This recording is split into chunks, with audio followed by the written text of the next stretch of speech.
But we do have some crazy stories for you today. Very crazy. We want to drop in. And this first one, little sensitive, very sensitive topic here, actually. It's so we had heard about this death inside of a Walmart. It was a deputy-involved shooting. This is in the Poinciana Walmart, and it involved a 16-year-old shoplifter. So we always get these initially basically as a headline, shoplifter was killed inside a Walmart. The shooting happened Cypress Parkway in Poinciana.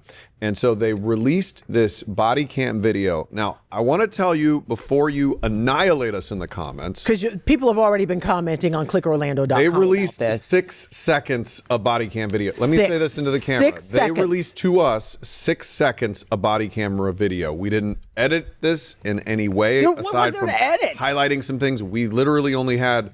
we didn't even know if this was going to be a story today. They said we're going to release 6 seconds of body cam. So as we take you through this, this is, I don't want to be light about this. This is a 16-year-old who loses their life in this body cam video, but we think it's important to show it. And it is blurred out, so you're not going to see anything gory.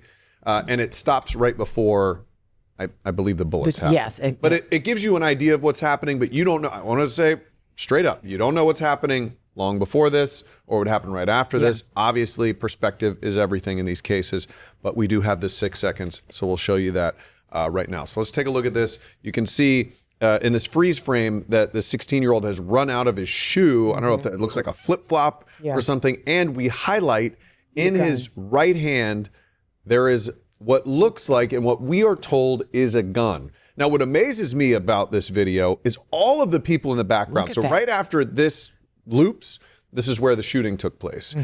Okay, and so I didn't understand, looking at this initially, how he's got a taser in his left hand, by the way, which is pointed the wrong way, and a gun. But I talked to one of our managers around here who's had extensive police training. She's worked with a local police department, and she says in cases like this is often how they're trained, because if someone with a gun is running into a place with a lot of people, which you see right there, which is clearly what this looks like. Yeah.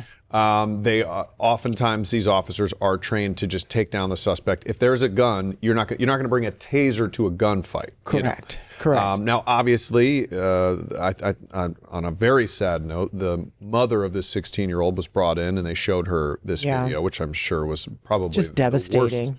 The worst time of her life to watch her child die on this. But you get an idea of the scene here and what happened at this Walmart. This was the second shooting involving a shoplifter in a Walmart, or an accused shoplifter. The deputy, you can hear him say, drop it in the video. But he is carrying that, and then he goes down. Yeah, and again, just to reiterate, this is what they released to us. We did not edit it in any way, shape, or form. 6 seconds of video, but it does tell you, and it informs you a little bit more about what actually took place inside that Walmart. And that wasn't even the first time. We've had 2 incidents, shoplifting incidents inside a Walmart recently. There was one that happened on a Colonial Drive as well. So we don't know what's going on with the Walmarts, but this is the video that was released to us. We highlighted what appears to be the gun in the suspect's hand there, so you can kind of see why police would use deadly force. And what they told us was the reason that this is so short, it is illegal to show video of a minor dying, which is interesting. I didn't actually know that before today. And so that is what happens in this video, 16-year-old. So it's a very sad story, but that is the update on that. That is what we know, and that is what we have, and we wanted to show you exactly what we had. So, all right, and again, that's what they released to us. We did not edit it because people won't hear it. They won't hear it. They'll just see the video and think News 6 some way was responsible for chopping it up to make it look the way that it does. That's what we got. Okay, another story we're talking about involves another teenager who sadly died on a cruise ship. This is Anna Kepner we're talking about. Story. It is a huge story. Internationally, British tabloids talk about it. Oh my gosh. And this is how we are getting information now, not from local media or from local law enforcement, I should say. We're getting it from people overseas because they take more liberties in collecting things like this. And that's how we're finding out a lot of information about how 18-year-old Anna Kepner died on this Carnival cruise ship with her family members. And we now know, but not from any sources that are official, right? We know that they have been in family court, and that's where all this information is coming from. With her 16-year-old, we're getting this in a roundabout way. Yeah, with her 16-year-old stepbrother now being a suspect in her strangulation death. They said she was asphyxiated on this cruise ship with her family members. This is the one she was found under the bed. Yeah, under some flotation devices and things like that. It was just crazy. But from the very beginning, our News 6 investigator, Mike DeForest, has been on this story. And every time there's a document dump or anything related to this story, he just dives right in. And that's how we've been able to find out a whole lot about what is happening on this story. So Mike brings us up to date on the latest. It's been nearly 4 months since Anna Kepner was found dead on the Carnival Horizon. The FBI and federal prosecutors are still not discussing the investigation. But family members say Kepner died from asphyxiation and that her 16-year-old stepbrother, identified in court papers as TH, is facing juvenile court proceedings after being identified as a suspect in her murder. After Kepner's death, her biological father, Christopher, and stepmother, Chantel, have been in court battling for custody of Chantel's 2 children from a previous marriage, including the one they call a murder suspect. Chantel Kepner's ex-husband, Thomas Hudson, has argued those children are better off with him, in part because of what happened on this cruise ship. In a newly filed court paper, that ex-husband writes, according to social media from the Kepner family, TH was charged by the United States Attorney in the Southern District of Florida for the redacted and homicide of Anna Kepner. News 6 has been unable to independently verify the ex-husband's claim, and it's unclear why part of that court filing has been redacted. And, you know, the death is highly unusual that we're talking about, but blended families are very common in this case. And what Mike is saying is that now, because of what's happened and all the information that's being released, it's almost like the two sides of the family are turning on one another and trying to figure out who gets custody of the remaining kids. And it has just turned ugly. We know in family court things can be just really not very nice, and some things come out and some things are revealed, and you have to figure out who's telling the truth, and it's up to the judge to figure all of that out. But what we've learned is that there have been some problems in this family, obviously, before all of this happened, but it's sad that it ended with an 18-year-old girl who had such a promising future ahead of her by all accounts, and anyone who we've interviewed who knew her from her school and hanging out with her, like, she was just a delightful human being who should still be alive today and living out her life and graduating from high school. So that's the update that investigator Mike DeForest has been able to find. And we'll continue to give you updates on that story whenever something comes down. It's one of those stories that whenever we release a tidbit or whenever we find anything, people have a real zeal for wanting to know what's going on in that case. So we'll keep so interesting. Updated on it. It is. It's interesting and sad. And sad at the same. It's a lot of things. This next one has both of those factors. Throw out a little gross too. Can I tell you, I have not watched this video and I can't watch it. Well, I'm sorry, because we're going to show you a little snippet of this video. I can't even look at it. Can look away. Our monitor's right there. You keep your eyes fixed on this guy over here while this happens. The eye candy. So that's what I say. I say on this show, I am the arm candy. All right, so a Merritt Island woman was jailed after she was seen viciously attacking a cat. And this was, they tell us, this is in Brevard County, that she attacked this cat to get back at a family member, which makes this very odd. So I'm going to tell you how this all set up. Deputies were called to a local Publix Saturday afternoon because of a possible runaway juvenile. So the girl that they said was a runaway. Deputies responded, brought the girl back home, and then they identified her mom as this 49-year-old woman named Sarah Jenkins. So then a neighbor, the cops bring the kid from the Publix home. Hey, take your daughter back. And so then the neighbor calls police again, and they say, something's going on over here. There's screaming and a big fight that's happening. Well, when they get there, they apparently, what the daughter says is that to basically punish her, this is a hard story to get through, but to punish the daughter for her running away, the mom took the family cat and started throwing it around and beating it up and to innocent, make helpless the cat. Daughter upset. And so the daughter takes her cell phone out and starts videotaping this. And so I think we have some of the video. Let's take a listen to what's. To get at the family member, she takes their cat and she punches it, throws it on the ground, chokes it. I mean, you name it. She did it in abusing this cat just so she could get back at the family member. Okay, so here is Sarah Jenkins with, Look at that. I mean, the way she's swinging that cat around is just disgusting. You can see, we tried to avoid showing you the real, but you get the idea of just how disgusting this was. So now the daughter obviously recorded this. There's a picture of Mila. That's what they nicknamed the cat around the house. So investigators now charging this mom for the abuse of the cat. But I mean, it's hard to put yourself, as a parent, it's hard to say, oh, I know how I'm going to punish my kid. I'm going to beat the crap out of this cat in front of them. Certainly, one of the, you get inside other people's houses in these shows. You don't know. We tell you what's happening, and it just weirds you out. I'm torn because if I were the daughter, there's no way I'm recording this, her hurting the cat. Now I'm in trouble because I'm jumping on her. Right. And the other thing this reminds me. But if she hadn't.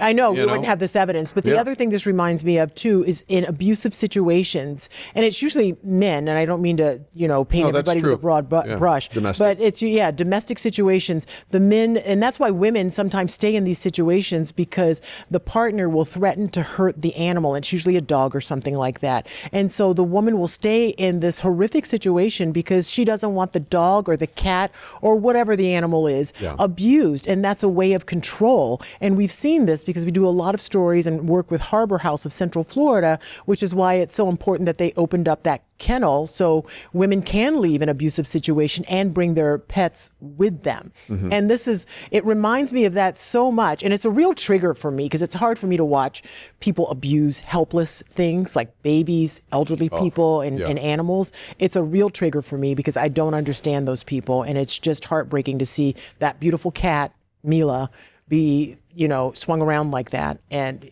it's helpless. It didn't do anything. It didn't do anything. It's terrible. Yeah, it really is terrible. All right, another story that I want to make everybody aware of.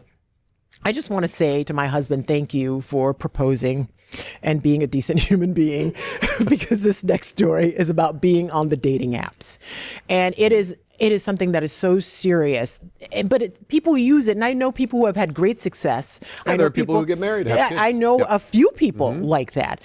But this one guy in Miami, he paid for an Orlando woman and her 3-year-old to take a Brightline train to come see him. She met him on the app to come see him. And she was under the impression they were going out to a nice dinner. Like, I think she got a babysitter or something in Miami, but she thought this guy was going to take her out for a nice meal and they were going to have a good time because he paid for a Brightline ticket. And those tickets are not really cheap. She would come see him on his birthday. On his birthday, yeah. So they were going to go out to dinner. Well, that didn't happen, but something else happened instead. So our reporter in Miami, his name is Peter Dench. He has more on that. As to the first count for the strong arm robbery, I'm setting the standard bond at $7,500. 34-year-old Sadi Mihal Castellanos-Straminio is facing charges including strong-arm robbery, child neglect, and battery by strangulation. Miami police say the victim from Orlando was falsely imprisoned and assaulted Friday night inside this apartment here on Northeast Bayshore Court. An arrest report says he initially met through a social media dating app. It says the suspect bought a Brightline train ticket for her and her 3-year-old daughter so they could come to Miami to celebrate his birthday. The report says she thought they were going to go out to dinner, but instead he bought pizza and took them back to his apartment, which she thought was dirty. The report said he tried to kiss her and she wanted to leave. The report said at that point the defendant became irate and told her not to leave, stating that it was too dangerous. He then bear hugged her and prevented her from exiting the room. The report says Castellanos-Straminio grabbed her phone after she texted a friend and she screamed. The report says the defendant then covered her mouth and nose with his hand to prevent her from yelling. The report also said she was able to break free, go to another room, and text her friend again, who contacted police. The concern is that we have some folks in our community, in our society at large, that place way too much reliance on all these social media platforms and dating applications, and that's a risk. You really don't know somebody until you meet them, right? Not on an app, but in person. So you should be guarded until the time that they're able to earn your trust. Did you hear Preach that? it. Until Preach. they earn your trust. And going out of town where You get to that, she got to that apartment. It was a little funky, she said. dirty. It was Dirty. There was But you're now- there was a little bit of that stank in there. And so- she's like, and her she was instincts were immediately right. like, What did is I happening? do? Yeah, Her what have I instincts gotten were just myself a little into? late in that one. Yeah, but she is going to be okay. I don't know about emotionally, but physically, she is okay. And just be careful on those apps. Not everybody out there is out there to harm you, but some people are. This is true. Thank you for People that, are. Ginger. You're Yes. welcome. Yes, thank you to my wife as well for being married to me. All right, well, we're going to take a quick break. When we come back, we're going to talk about Waymo that is officially in Central Florida. So we sent our most critical backseat driver to go check it out. We'll be right back. Hey, welcome back to News 6 tonight. Oh, I'm sorry, I'm showing a little leg there. Forgive me. Whoa, are you wearing pantyhose? Female audience is about to go What's happening? crazy. No, I'm sorry. So, welcome back. Glad to have you with me. This is News 6 tonight. It's not a normal newscast, obviously. So, how do you feel about Waymo, Ginger? I'm way more uncomfortable right now. You showed me your legs. Why? These legs were made by Just pickleball. get to the story, man. Nice, hairy pickleball legs. So we have Waymo now in Central Florida. Stop looking at me like that. How am I supposed to get through this? Service has begun. Yeah. These are the cars that drive themselves. Autonomous, as we call them. Tesla was claiming to do this first, but no, it looks like, and they're doing it in Austin and places like that. This is Waymo. These ones are loaded out, decked out. Yeah. And there's a steering wheel there, but you're not driving. No. This thing drives. It shows up. Apparently, they're more reasonable. I was at a party over the weekend, and this guy said that they took this great trip like to San Francisco. He said his favorite part of the trip was just laughing with his family inside the Waymo. They took a Waymo. Then they were just in the back Had a seat blast. laughing. I'm like, that's the best thing you did. Yeah. But so this is what they look like. They're driving around their little Jaguars. They've got Cool radar cars, yeah. and camera. Who did we send? So we sent our pickiest backseat driver. I would never want to drive with Trooper Steve. I'm sure he'd be all over me for missing a turn signal or something. So we wanted to see what he thought about the Waymo. Using 29 cameras, 6 radar, 5 LiDAR, and 4 audio sensors to hear and look out for sirens. Like right now, we have a green light. Most drivers would be a little reckless, and they would go, but it noticed that there's a pedestrian there. In the crosswalk, yeah. And by law, you've got to wait. We have to and yield. it yielded. By law, and also it's the right thing to do. And it's the right thing to do. Just because it's legal doesn't mean it's right. All right, so Waymo is here. You can download the Waymo app if you're interested in, I don't know, some people this really freaks them out. I'd be a little nervous. I'd be braking in the back seat, just pressing the ghost brake. Oh, yeah, Yeah. for sure. What we always call the oh crap handle. Oh, is that what you call it? That's what we call it in you my call car. Something else. Yeah. Okay, that's really good. But I would take it because it's got its eyes on the road all the time, which drivers in Central Most Florida drivers usually don't. Yeah. All right, I love this next story because it involves a 98-year-old woman who is doing something really pretty awesome. She is 98 years old. She's from Florida. Her name is Maggie Kennedy. She's from Stuart, Florida, actually. And she is calling the shots because she is a pool champion. This lady's going to, look at her. She's going to Vegas and she's going to be in this really big tournament. She's participating in the BCA national tournaments. It's going on right now in Las Vegas and it runs through Saturday. And according to the Guinness Book of World Records, she became the oldest competitive pool player in 2021. Look at her bracelet. She's got a little just 94. Look at, ball bracelet. She's posting up. She's a baddie. She's a baddie at 98 years old, and I love everything about her. I hope she wins the tournament, all flat out. Everything. And she's good at it because she's practiced, and I chalk it up to experience. Oh, you chalk it up. Did you mean to do that? I did. That was good. You know where I'm going to be at 98? In a casket under about 6 feet of dirt. So good for her to be able to still be moving around and having fun. You made it real dark, Life. y'all. I'm sorry. Hey, we're going to take a quick break. When we come back, DJ is going to tell us about the newest restaurant popping up in Central Florida. Love it. You used to have to go out west for these Yeah. things.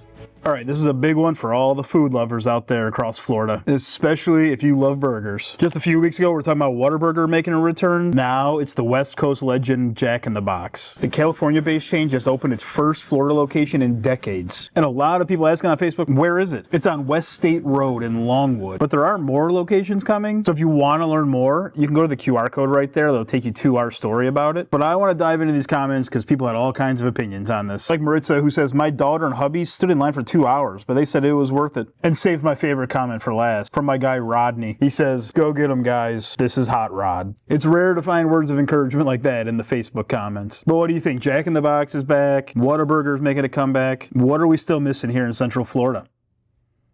I think we have a lot of good burger joints. DJ, what? DJ, are you a Jack in the Box Did guy? you say Burger King You're a was your Northeast favorite? guy. You don't Burger know anything King about is the Jack in the goat. Box. Yes. I'm just Burger King is the goat. Come on. Yeah, he said this while you were gone, and I Yeah, was like, nobody- wow. Are you being? No. Are you joking? We're talking about value here. Like Shake No, Shack. that's not what we're talking about. We're That's talking what about I'm delicious talking about. When burgers, I'm like, DJ. I need to hammer 3 double cheeseburgers, I'm going to Burger King. When do you need Wait to a minute, hammer? when three is this double happening? First off, Like every night when I leave first off, here. DJ, I can mean, you turn is your this light your off? last meal? DJ, Let's turn turn your the light light on. You're not in prison. My God, Oh, look at this. Now you recognize him? Stop. This looks great. What has happened to us today? What an invention this light is. Yeah. Just remember your light. So Oh, it's DJ, everybody. a lot of people rave about the In-N-Out. I don't get understand. it. I've had an In-N-Out agree. burger.